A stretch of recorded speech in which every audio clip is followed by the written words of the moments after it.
नमस्कार दोस्तों, आज से हम 3 वीडियोस की एक सीरीज शुरू कर रहे हैं जिसमें हम आपको पीएफ पर लागू होने वाले इनकम टैक्स कानून के बारे में बताएंगे और यह भी बताएंगे कि आप क्या करें जिससे आपको भरपूर लाभ हो और किसी दंडात्मक कार्रवाई से भी बचे रहें। तो चलिए शुरू करते हैं इस श्रृंखला का पहला वीडियो। दोस्तों, भारत में स्थापित किसी भी प्रोविडेंट फंड को आयकर विभाग से मान्यता प्राप्त करना अनिवार्य है, तभी उसे और उसके अंशदाताओं को आयकर अधिनियम के अंतर्गत छूट और लाभ मिलता है। ईपीएफओ का पीएफ और ईपीएफओ द्वारा छूट प्राप्त provident fund income tax department से मान्यता प्राप्त है। अगर आप ईपीएफओ के सदस्य हैं या ईपीएफओ द्वारा छूट प्राप्त अपने नियोक्ता द्वारा बनाए गए ईपीएफ ट्रस्ट के सदस्य हैं, तो आप निश्चिंत रहें, आपका पीएफ इनकम टैक्स डिपार्टमेंट द्वारा मान्यता प्राप्त है। जैसा कि आपको पता ही है, ईपीएफ में कर्मचारी और नियोक्ता अंशदान देते हैं, अतः दोनों इनकम टैक्स के अंतर्गत लाभ या छूट के हकदार हैं।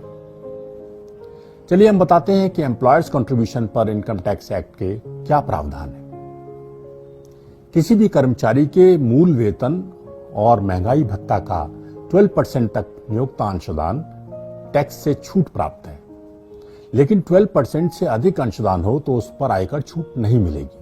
साथ ही यदि आपका नियोक्ता किसी वित्त वर्ष में पीएफ और पेंशन स्कीम में कुल 7.5 लाख रुपए से अधिक योगदान करता है, तो उसे आपकी सैलरी में पर्क्स माना जाएगा और उस पर आपको अपने स्लैब के अनुसार इनकम टैक्स देना होगा। नियोक्ता द्वारा दिए गए 12% तक अंशदान पर नियोक्ता को डिडक्शन का लाभ मिलता है, यानी उसे अपनी आय से इसे घटाकर टैक्स की गणना करने की सुविधा है। यहां यह भी बता दें कि नियोक्ता का अंशदान कर्मचारियों के अंशदान से अधिक नहीं हो सकता है। तो आज हमने आपको आपके ईपीएफ के नियोक्ता अंशदान पर लगने वाले इनकम टैक्स के बारे में जानकारी दी।